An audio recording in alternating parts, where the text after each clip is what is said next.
The hand went up in the back of the room. It was not a large gesture, not defiant, not loud. Just a young man's arm raised no higher than his own shoulder. The way a boy might ask permission to leave a classroom. But this was not a classroom, and the man that hand was aimed at was General George S. Patton. For half a second, nobody saw it. Then someone did. Then everyone did. 30 men stood in that map room in Nancy, France, on the 2nd of November 1944. Colonels, majors, aides who had spent years learning exactly when to speak and when to disappear into the paneling.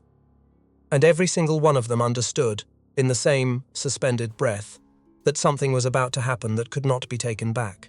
The lowest-ranking soldier in the room was about to interrupt a 3-star general. Not to fetch coffee, not to ask a question, to tell him the map was wrong. Corporal Daniel Kovac was 22 years old. He had been in the United States Army for 14 months. He had been in France for 6 weeks. And he was standing behind a folding table that held one of the most consequential pieces of paper anyone in that headquarters would look at all week. His hand stayed up.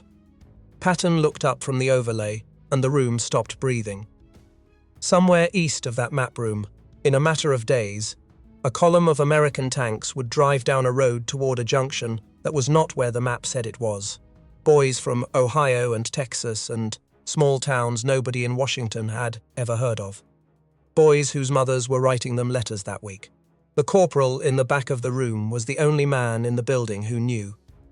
To understand why a corporal raised his hand that morning, you have to go back a few weeks. Because what happened in that map room did not happen in a vacuum. It happened at the end of a very long chain of decisions, and each decision had already cost the United States Third Army something it could not afford to lose again.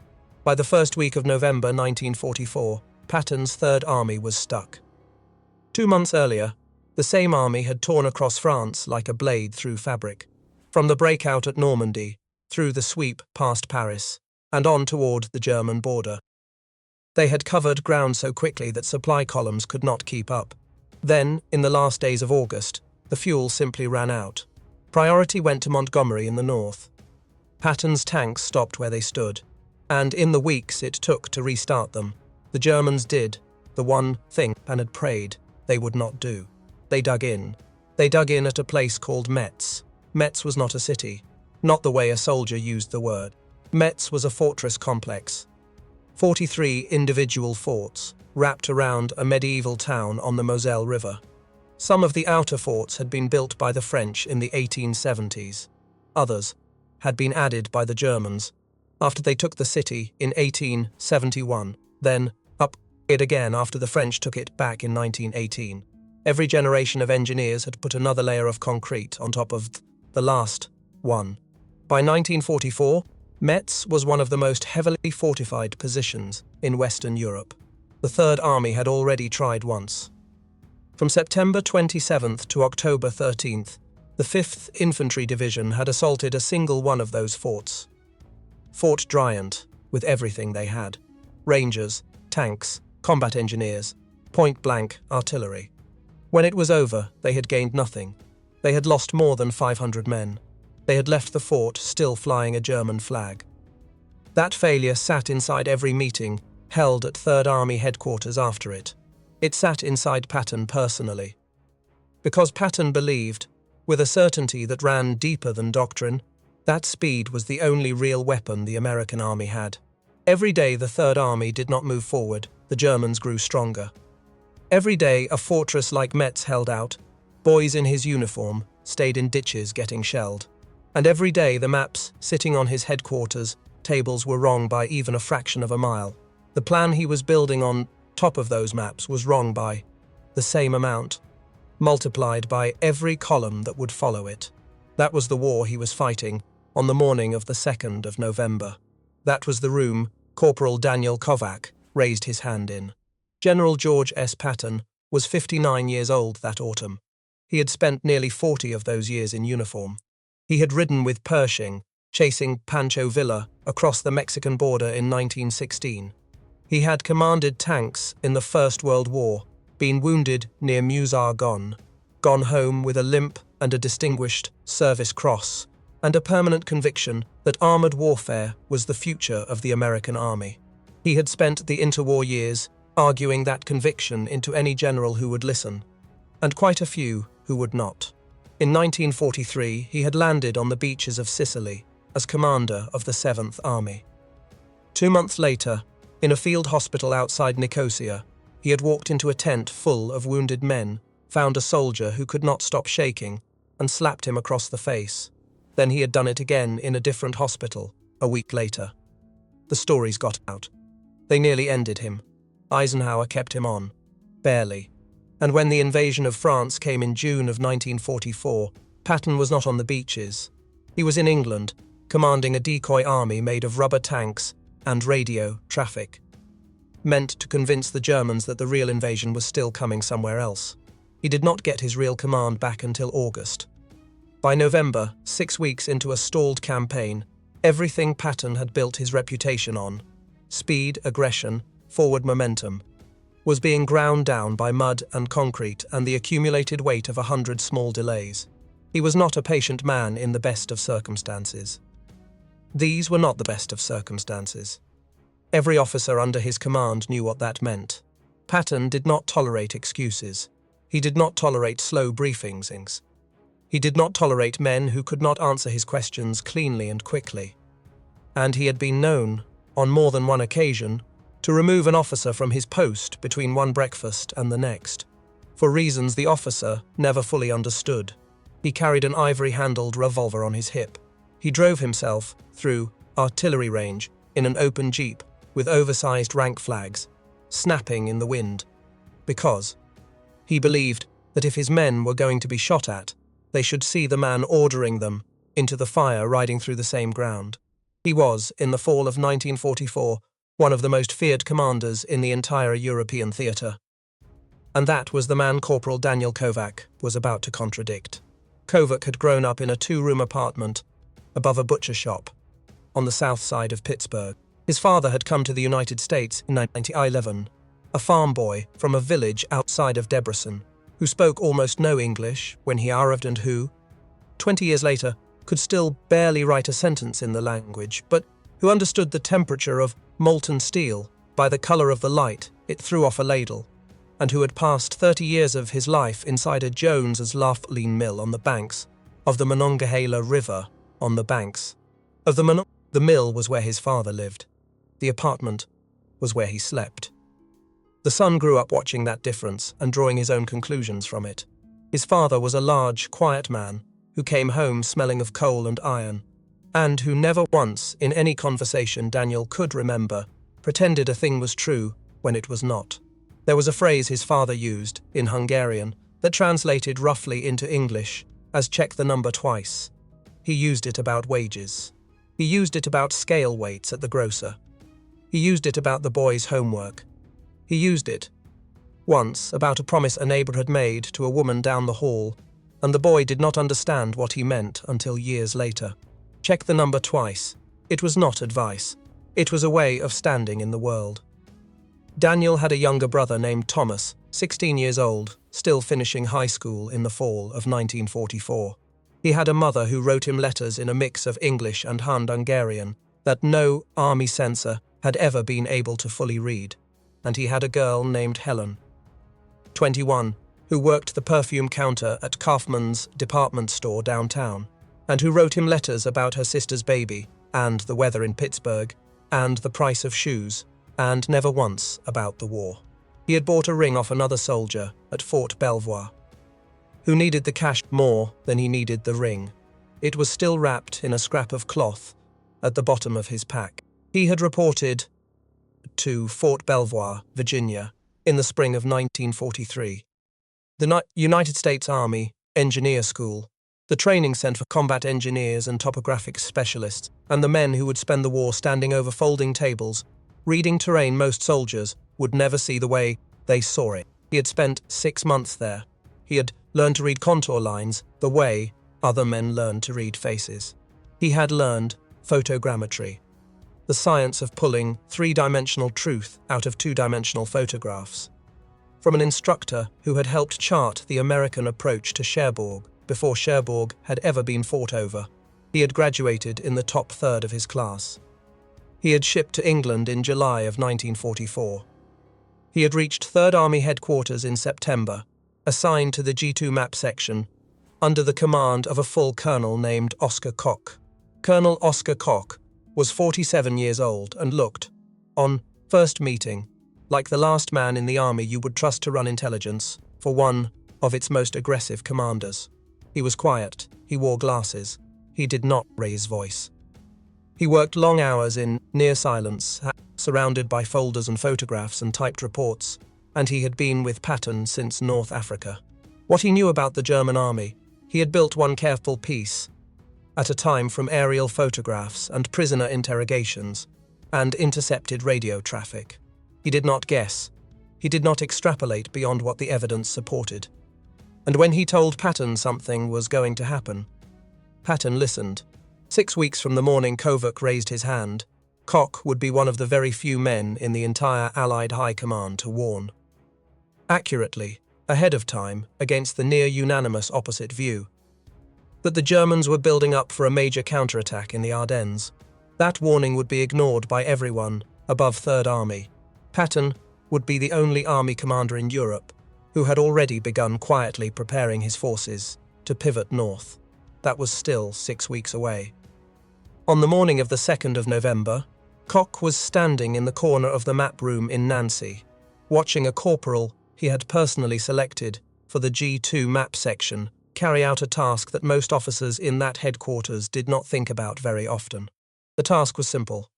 New aerial photographs had come in overnight from the 10th Photographic Reconnaissance Group, Del. F-5 Lightnings, the reconnaissance variant of the P-38 fighter, stripped of guns and fitted with cameras, flying at altitudes where German flak could sometimes still reach them, but usually did not. The photographs had been taken 3 days earlier, on the 30th of October, over the eastern approach to Metz. They had been developed overnight in a mobile lab. They had reached the map section at 4 in the morning. Kovac had been up since 5. His job was to check the new photographs against the overlays that had already been drawn. The acetate sheets marked in grease pencil that showed the roads and the bridges and the elevation lines the Third Army planned to move armor across in the next 10 days. If the photographs matched the overlays, he was to initial the sheet and file it. If they did not, he was to flag the discrepancy. He had been doing this work for 6 weeks. He had flagged 3 discrepancies in that time. 2 had been minor. The third, a bridge in the town of Pont-à-Mousson, that the overlay showed as intact, and the photograph showed as a heap of stone in the river, had saved a company of engineers a wasted afternoon. This morning he was working through the overlay for the northern approach corridor, the route Wetcourt would use if Patton committed to the northern axis. For the coming assault on Metz, he was on his 2nd cup of coffee. The overlay was pinned to the table in front of him. The photograph was pinned beside it, and at a few minutes past 7 in the morning, he stopped moving. He had noticed the road first. On the overlay, a secondary road ran east out of a village called Sanry-sur-Nede, curved north through a low field, and joined the main highway at a T-junction on the far side of the field. The overlay showed the T-junction sitting exactly 1 1/10 miles north of the village. On the photograph, the T-junction was not there. The main highway was there, the village was there, the low field was there. But the road that was supposed to cross it did not cross it. It ran instead along the western edge of the field, further south. Curved further south than the overlay indicated, and joined the highway at a point that sat, by his best estimate from the photograph scale, about 1.5 miles to the southwest of where the overlay put it. He checked the photograph again. He checked the overlay again. He pulled the base after the overlay had been drawn from out of the file drawer beneath the table. He turned to the small block of text printed in the bottom corner of the base map. The source citation, the block every trained topographic specialist learns to check before he trusts anything else on the sheet. The block read, Source, Service Géographique de l'Armée, 1908. He read it a second time. Then he read it a third time, because his hand was already starting to feel unsteady and he wanted to be sure that when he raised it, he was raising it for the right reason. 1908. The map had been drawn 36 years before the war he was now fighting in. The village of Sanry-sur-Nede had almost certainly rebuilt sections of its road network in that time.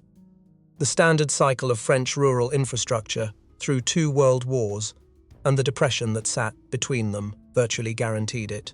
Anyone trained the way he had been trained knew that any French source predating 1930 required cross-checking against current photography before a plan could be built on top of it. The overlay in front of him had not been cross-checked. Someone had drawn a route over a 1908 base map and passed it up the chain. He looked up from the table. Across the room, at the far end of the map wall, a full colonel from the operations section was standing with his hands behind his back, staring at the same overlay from a different angle. He had been staring at it for about 2 minutes. There was a very slight tightness around his mouth. A man reading the same source citation and doing the same arithmetic 1 step behind. The colonel had not raised his hand. The colonel was not going to raise his hand. Kovac understood that. In the same instant, he understood the error itself. Because the colonel had 30 years of a career sitting behind him, and a corporal did not. Because a colonel who was wrong in front of Patton lost something a corporal did not have to lose. Because silence was the safer bet for anyone in that room with anything left to protect. Which meant if the road was going to be fixed before the column rolled onto it, the corporal was the one who was going to have to fix it. He set his coffee down, he straightened his back, and in a headquarters map room in Nancy, France, on the 2nd of November 1944, at a few minutes past 7 in the morning, Corporal Daniel Kovac, 22 years old, 6 weeks in the theatre, the lowest ranking man in the building, raised his hand. He did not know, in that moment, that General Patton was in the building. He knew only what any corporal at any map table in any headquarters knew at 7 o'clock in the morning, that he had found something that did not match, that the man beside him had found the same thing and said nothing, and that somewhere between the paper in front of him and the actual mud outside a village he had never seen, a column of American tanks was going to drive toward a T-junction. That was not there. He raised his hand for Colonel Koch. Koch was standing by the far wall, going over the previous night's intelligence summary with a captain from the operations section. He looked up before Kovac had to speak. The two of them had been working together long enough that a raised hand from the map table meant a specific thing, and Koch was already crossing the room by the time Kovac lowered his arm. The captain followed him. The full colonel, with his hands behind his back, turned very slowly. The 3 of them stopped at the edge of the table, and in the pause before Koch asked what he had found, Kovac heard a boot scrape on the floorboards behind him. Heavier than a staff officer's, unhurried. The sound of a man who had never in his life walked into a room quietly, because he had never in his life needed to. Kovac did not turn around. He did not need to. Every man on the far side of the table straightened at the same moment, and the captain's eyes flicked once past Kovac's shoulder and back down to the overlay, and Colonel Koch, whose face almost never changed, set his jaw 1/4 of an inch tighter. Patton was in the room. He had come in through the side door. He had not been on the morning schedule. Third Army headquarters at Nancy was not a full place. It was a French administrative building. The army had taken over in September, all high ceilings, and coal plaster and the sour smell of coal smoke bleeding out of stoves that never quite kept up with the weather. Patton moved through it the way he moved through everything.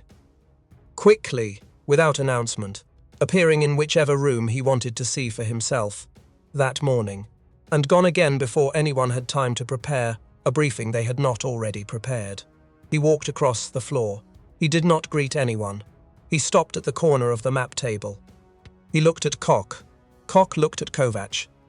And Kovac understood, with the same clarity he understood the source line on the base map, that the moment had just changed shape. What he had been prepared to explain to a colonel was now something he was going to have to explain to the commanding general of the Third United States Army. He thought, very briefly, about his father. He thought about the phrase in Hungarian, "Check the number twice." He had checked the number 3 times. He put his finger down on the overlay. Patton did not speak. He was watching the corporal's face. Not the map. The face. And Kovac would remember, for the rest of his life, that the general's eyes were not angry. They were something worse. They were empty in the specific way the eyes of a man who has already decided he is going to hear you out become empty. As if the general had switched off every part of himself that had an opinion about who Kovac was or what his uniform said, and left only the part that was going to weigh the words against the ground. Kovac spoke. His voice was not loud. It was not soft either. It was the flat, level voice a surveyor uses to call out a number to the man holding the other end of the chain, The voice his father had used, standing on the porch of the apartment above the butcher shop, telling a neighbor that the boarding house on 12th Street had cheated her by $2 on the rent. And no, he was not mistaken. He had checked. "Sir," Kovac said, "I think the overlay is wrong." Nobody breathed. The source map is from 1908. The road on the overlay runs through Sanry-sur-Nede and meets the highway on the north side of the field. The photograph from the 30th shows the actual junction is about 1.5 miles to the south-west. The road was rebuilt sometime before the war. The overlay was drawn from the old base without cross-checking.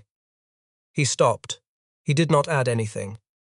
He had learned, standing over a transit in a field outside Pittsburgh with a foreman who did not care about his opinion, that the surest way to weaken a correct answer was to keep talking past the point where it had already been said.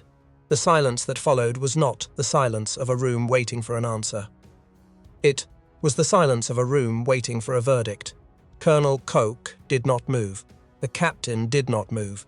The full colonel from operations, the one who had been standing at the map wall with his hands behind his back, the one who had done the same arithmetic and said nothing, kept his eyes very carefully on the far edge of the table. Patton did not look at any of them. He looked at the overlay.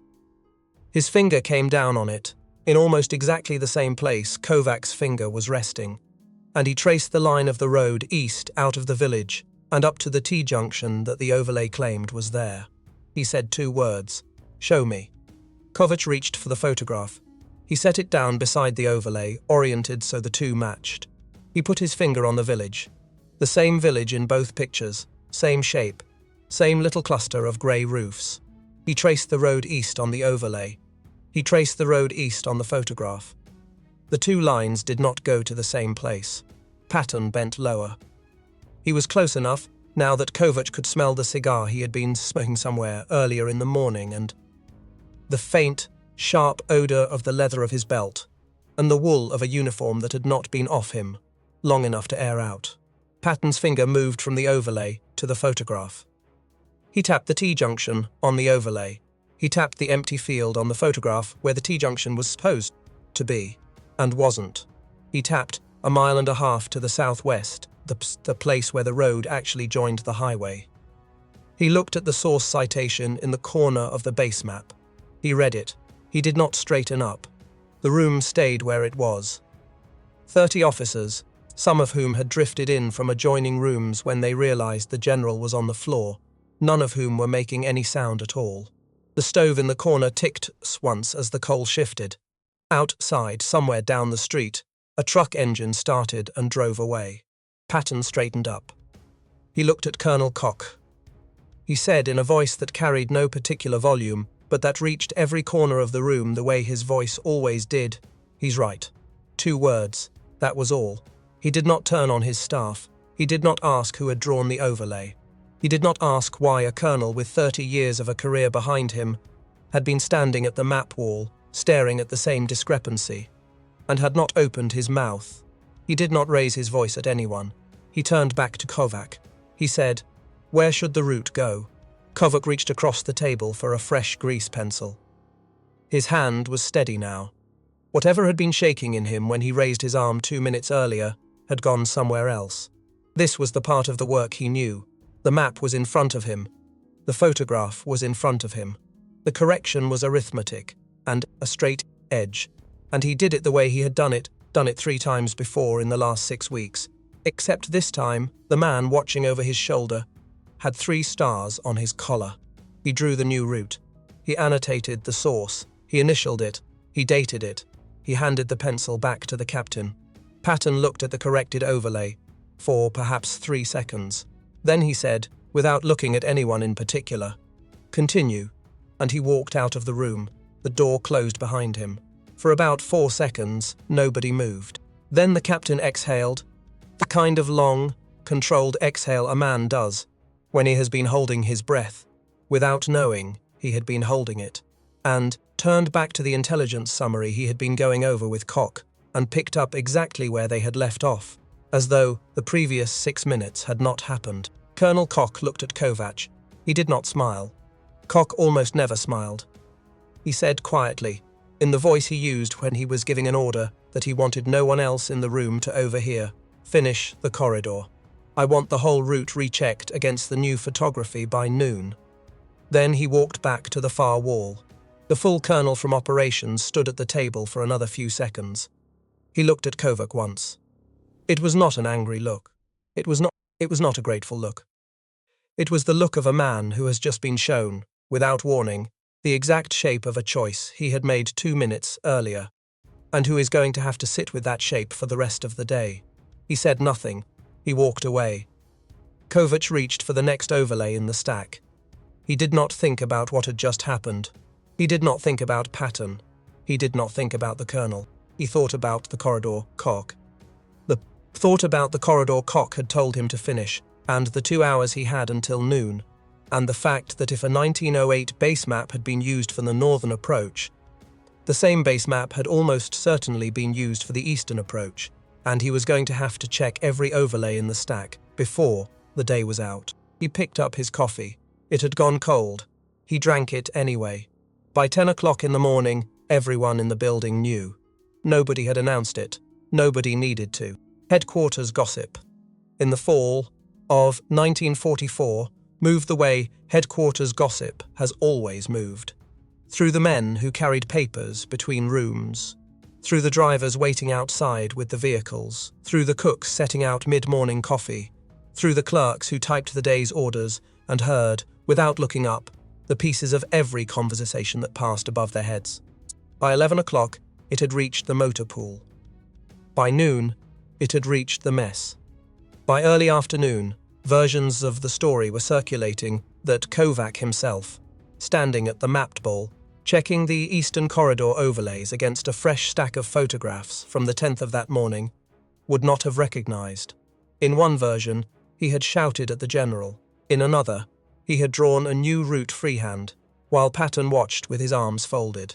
In a third, Patton had promoted him on the spot, right there, in the map room, and pinned the stripes on his sleeve with his own hands. None of that had happened. What had happened was that a corporal had said 7 sentences, drawn a corrected line, and gone back to work. But headquarters is a place where stories grow the way rumors grow anywhere else. And by the time the sun started to slide down toward the rooftops of Nancy, on the afternoon of the 2nd of November, the story had a shape. The shape was this. A 22-year-old kid from Pittsburgh had told Patton he was wrong. Patton had not killed him. Patton had thanked him. At Kocht, that was the version that ran through the Miss Hall Sioux that evening, and that was the version most of the men who repeated it that night believed. And most of them were wrong about the details, but right about the thing underneath them. Kovac heard the first echo of it at supper. He was eating alone at the far end of a long table, still in his fatigues, his sleeves pushed up to his elbows, his hair still flat on one side from the way he had been leaning over the map table all afternoon. The mess tent smelled of powdered eggs and coffee and wet canvas, and the light was the yellow low light of hurricane lamps, and men were coming in and out in shifts, because the work of the headquarters did not stop for dinner. Someone sat down across from him. Sergeant Wallace.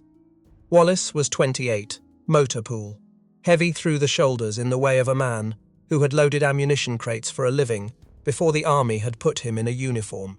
He and Kovac had gone through basic together at Camp Croft in South Carolina in the spring of 1943, and Wallace was one of maybe 3 men in the entire Third Army that Kovac would have considered a friend. Wallace set down his tray. He did not pick up his fork. He looked at Kovac across the table for a long moment. Then he said, Daniel, what in the name of God were you thinking? Kovac kept eating. The road was wrong, he said. Wallace stared at him. You told the old man his map was wrong, in front of his staff. You, a corporal. You told George Patton he was wrong. The road was wrong, Kovac said again. Wallace kept staring at him. Then he laughed. It was not a happy laugh. It was the laugh of a man who has just heard something that has no other reasonable response, and who has to make some noise, or he will start doing something worse. You have a death wish, Wallace said. Kovac did not answer. Wallace picked up his fork. He ate for a while in silence. Then, quieter, without looking up from his plate, he said, Half the motor pool is talking about you. Half of them think you're a hero. The other half think you're going to be scrubbing latrines in the Aleutians by the end of the week. I might, Kovac said. Wallace looked up at him. You don't seem worried. Kovac thought about it. He thought about his father walking into an office over the mill in 1936, telling a foreman that the scale in the loading yard had been calibrated wrong for a month, and that the men had been shorted on their tonnage bonuses, and going home that night, not knowing whether he still had a job, and having a job in the morning anyway. My father used to say, he said, you can only lose what you're willing to keep by lying about. Wallace looked at him for a long moment. Then he said, your father sounds like a hell of a man. He is, Kovac said. They finished eating in silence. That night, in the small room off the main mapper hall, where the G2 section had set up cots for the men who worked the overnight shift, Kovac sat on the edge of his bunk and read a letter from Helen for the third time that week. She had written it in October. It had reached him in the last mail delivery. She wrote about her sister's baby. A girl, born in September, 7 pounds 4 ounces, named after their grandmother. She wrote about the leaves, turning along the Allegheny. She wrote about the cost of coffee downtown, which had gone up again, aboard the light cruiser. She wrote about a movie she had gone to see with her cousin, and how the newsreel before it had shown American tanks moving through a French town, and how she had looked at every soldier on the screen for the 4 minutes the newsreel had run, even though she knew Daniel was in a map section and would almost certainly not be riding a tank through anything. She did not ask when he was coming home. She never asked. She signed the letter as she signed every letter, with just her name and the date. Helen, October 23rd, 1944. He folded the letter. He put it back in the envelope. He put the envelope back in the small tin box beside his cot where he kept the letters he had not answered yet, and the letters he had answered but wanted to keep, and he lay back on the cot and looked up at the ceiling of the room. He thought about the corridor overlays he still had to check in the morning. He thought about Colonel Koch, who had told him, quietly, before he left the map hall at 6 o'clock that evening, that the Eastern Approach base map had also been drawn from a pre-war French source and would need to be recompiled from scratch. He thought about the field outside Sanry-sur-Nede, the one he had never seen, the one that on the morning of the 8th of November, when Patton's Third Army stepped off for its long-delayed general assault on Metz, would have a column of American armor moving down its western edge instead of its northern one. He thought about the men in that column. He did not know any of them. He would never know any of them. They would never know his name. He was asleep within 10 minutes. A little after midnight, on the far side of the building, in the small office Colonel Koch used as his personal workspace, a knock came on the door. Koch was still working. Koch was almost always still working. He said, "Come in." The colonel from operations stepped into the room. He was carrying his cap in his hands. He closed the door behind him. He stood for a long moment before he spoke. Then he said quietly, I saw it before he did. I stood there and I did not say a word." Koch looked up from his papers. He looked at the colonel for a long time. He said, "I know." The colonel did not say anything else. He stood in the doorway of Koch's office for perhaps another 10 seconds. Then he opened the door, and he stepped back out into the corridor. And he walked back to his own quarters through the cold plaster hallways of a French administrative building, in the 6th week of a stalled American campaign. And he did not sleep that night. Not because he was afraid of what Patton would do. Patton, he already understood, was not going to do anything. He did not sleep because he had spent 30 years of a career telling himself a certain kind of story about the kind of officer he was, and a 22-year-old corporal from Pittsburgh had, in the space of 6 minutes on a Thursday morning, held that story up to the light and shown him it was not quite the story he had thought it was. He would carry that with him for the rest of the war. He would carry it into the bulge.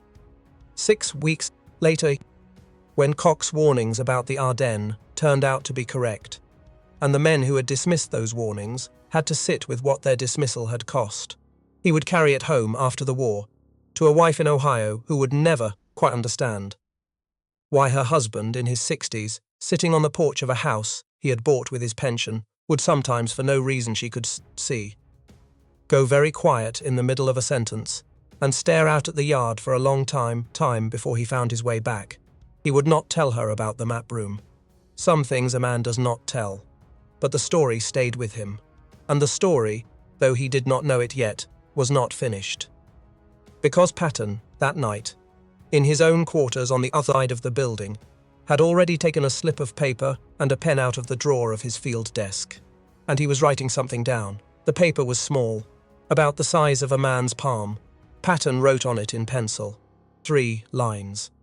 He did not use a full sheet, and he did not use official letterhead, and he did not send it through the adjutant's office the way orders were normally sent. He wrote the 3 lines in his own hand, and he signed his name at the bottom in the loose forward slant that every man who had ever received a note from him would have recognized on sight. And he set the paper on the corner of the field desk. Then he went to bed. He did not tell his aide what he had written. He did not need to. The aide would find it in the morning. The aide would understand what to do with it. That was what aides were for. Outside, in the cold Nancy night, a light frost had begun to settle on the windowsills of the headquarters building. Somewhere down the boulevard, a sentry stamped his feet against the cold. A radio in the signals room chirped once and went quiet.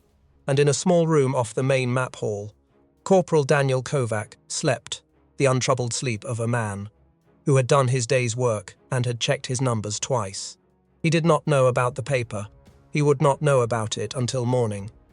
Reveille at Third Army headquarters was at 5:30. Kovac was up at 5. He shaved at a metal basin in the corner of the room, using cold water because the boiler had not caught up with the morning yet. And he dressed in the same fatigues he had worn the day before because his other set was still drying on a line strung across the back of the room.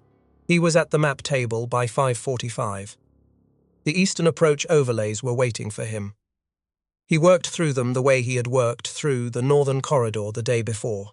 Photograph, overlay, base map. Source citation. 2 of the 3 Eastern overlays had also been drawn from pre-war French sources. Both needed correction. He flagged them.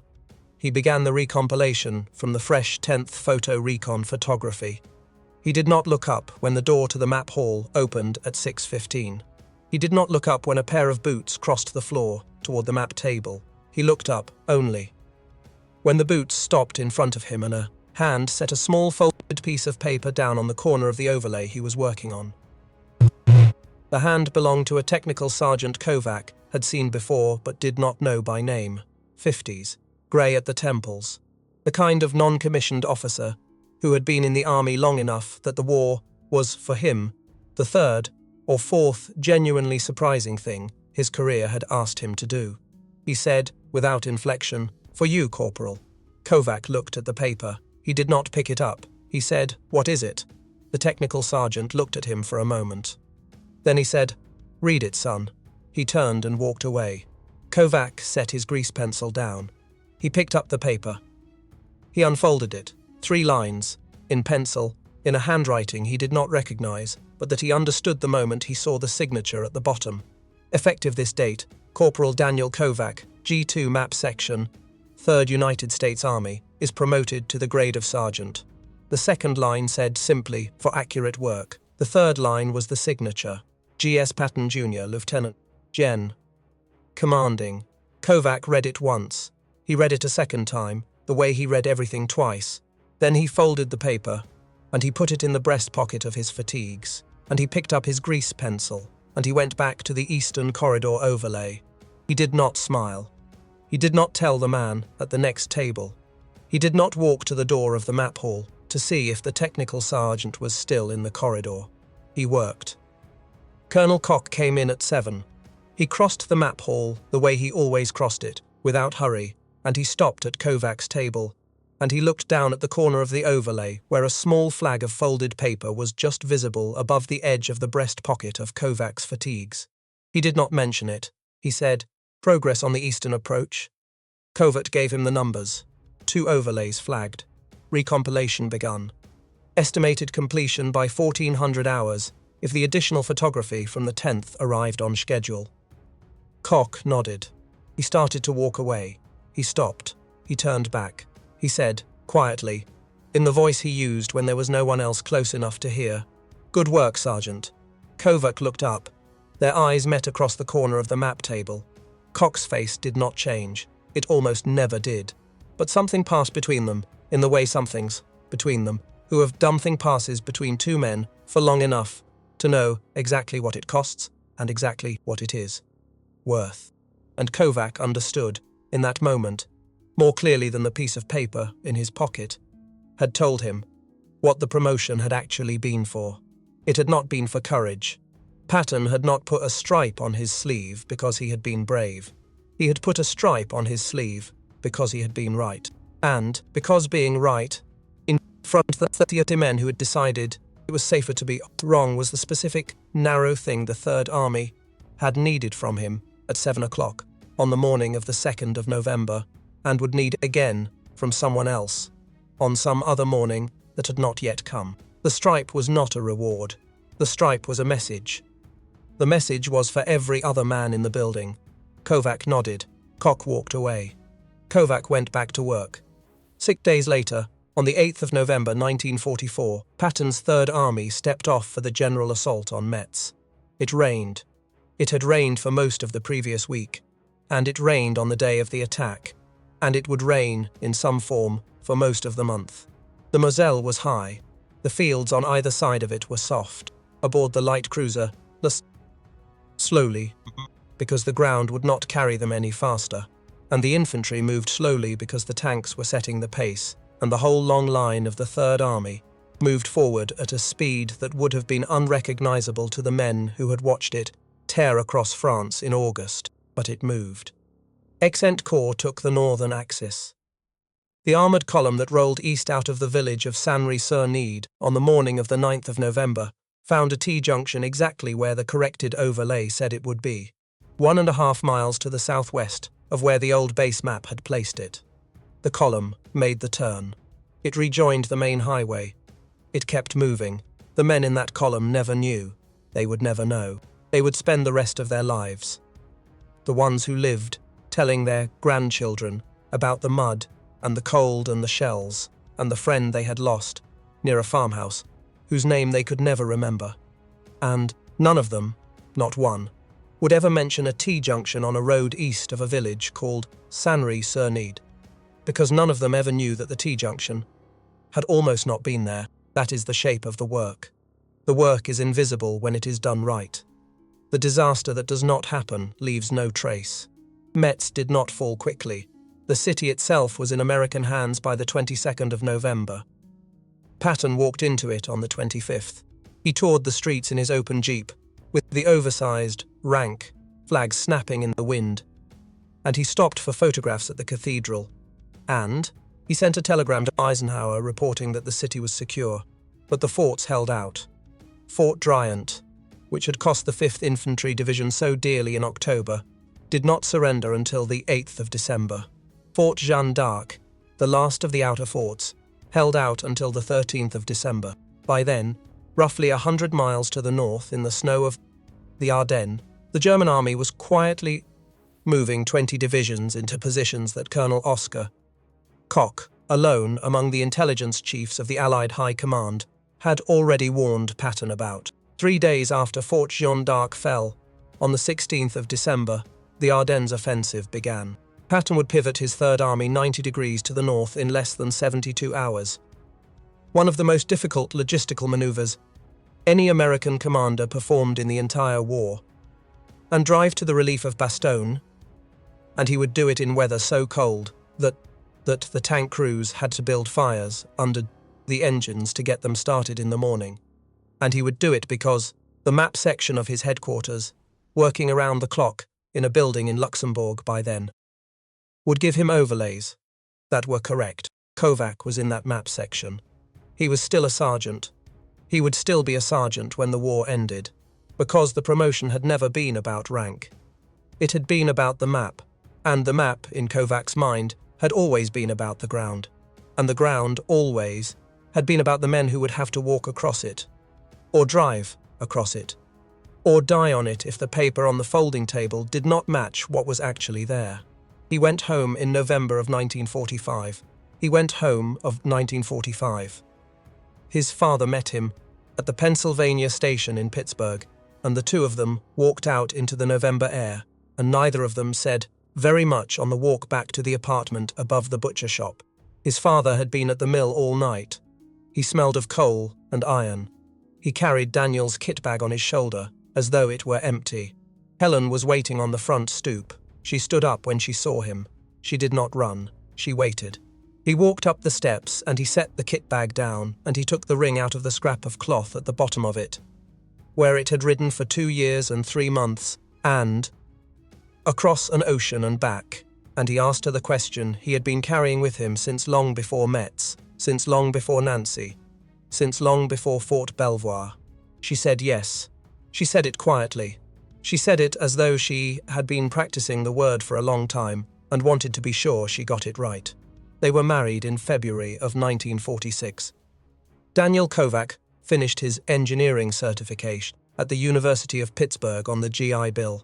He took a job with the Allegheny County Engineering Department in 1948, surveying road corridors and drainage easements and the routine cartographic work of a large American county in the years after the war.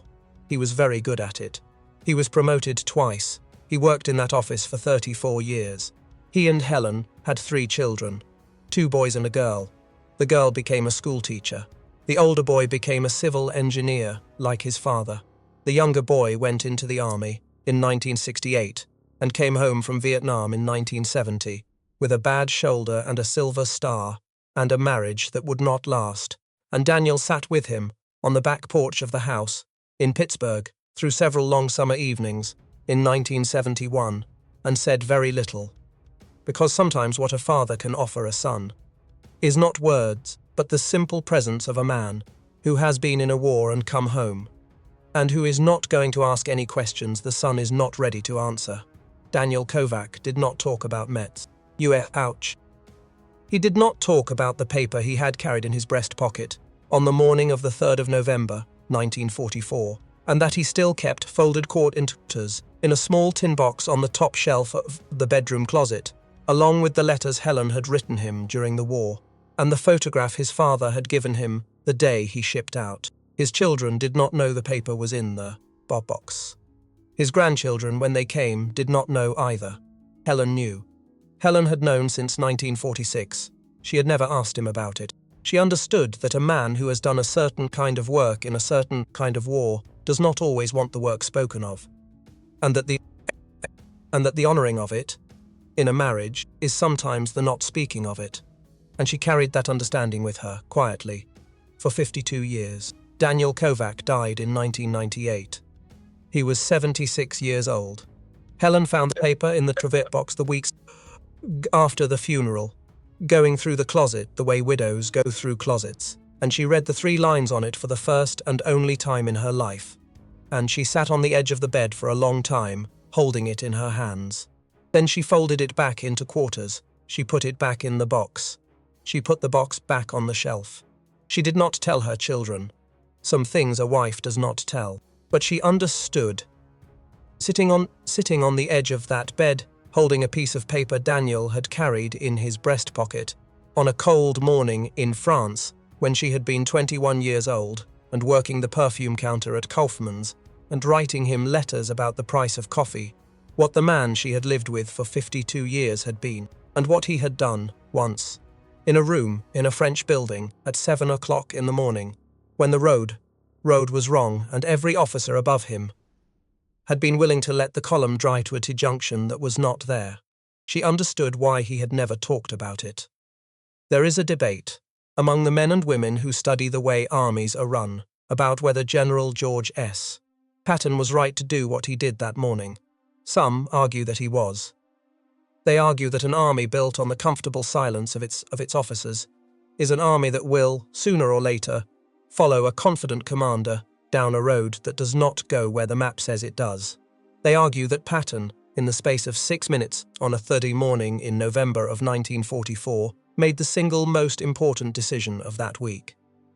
Not the assault plan for Metz, not the axis of advance for 20 Corps, but the decision to reward the corporal who had been right in front of 30 officers who had been wrong. They argue that the promotion was not a favour to Daniel Kovac. It was a message to every other man in the building. The message was that the map mattered more than the man holding the pointer. Others argue the opposite. They argue that an army runs on discipline, and discipline runs on predictable authority, and any commander who allows a corporal to interrupt him in front of his staff is a commander who has cracked the wall his own orders depend on. They argue that Patton was lucky, Kovac was right.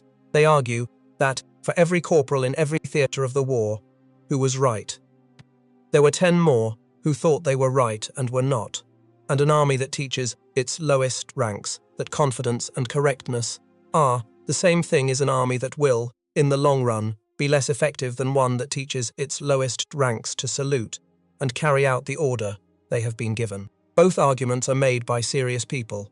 Both arguments are held for serious reasons.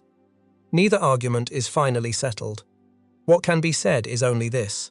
On the morning of the 2nd of November, 1944, in a French administrative building in the city of Nancy, a corporal saw an error on a map. Every officer above him saw the same error, or close enough to it, and chose to say nothing. The corporal raised his hand. He said 7 sentences. He drew a corrected line. A column of American armor drove toward the junction that was actually there, and not the junction the old map had said was there, and no disaster happened, and no story was told, because the disaster that does not happen leaves no trace. The corporal became a sergeant the next morning. He carried the paper in his breast pocket of the war and home to Pittsburgh, and up to the top shelf of a bedroom closet, where his wife found it 49 years after he first put it in his pocket. He did not talk about it. His father had taught him. Standing on the porch of an apartment above a butcher shop on the south side of Pittsburgh, that a trade carried in the mind cannot be taken away from you the way a job can be taken away. And that check the number twice was not advice. It was a way of standing in the world. Daniel Kovac stood in the world that way for 76 years. The map room in Nancy was a small part of a long life. But it was, perhaps, the part that told the truest thing about the life underneath it. If you have made it this far, thank you for staying with the story. There are more of them. Quieter than the battles. Harder to find in the textbooks, told mostly at kitchen tables and porch railings by men who did not think what they had done was worth telling. If you would like to hear them, subscribe to the channel. And in the comments below, tell us, was Patton right that morning? Would you have raised your hand? We will read every one of them. A note on this story. Daniel Kovac, Helen, and Sergeant Wallace are composite characters drawn from documented patterns of behaviour inside Patton's Third Army headquarters. General George S. Patton, Colonel Oscar W. Koch, the Metz Fortress campaign. The failed October assault on Fort Driant, the reliance on outdated French Service Géographique base maps, the 10th Photographic Reconnaissance Group, the timing of the Ardennes offensive, and the Third Army pivot to Bastogne are all drawn from the historical record. The map room in Nancy is where a great many quiet decisions like this one were made, by men whose names history did not record.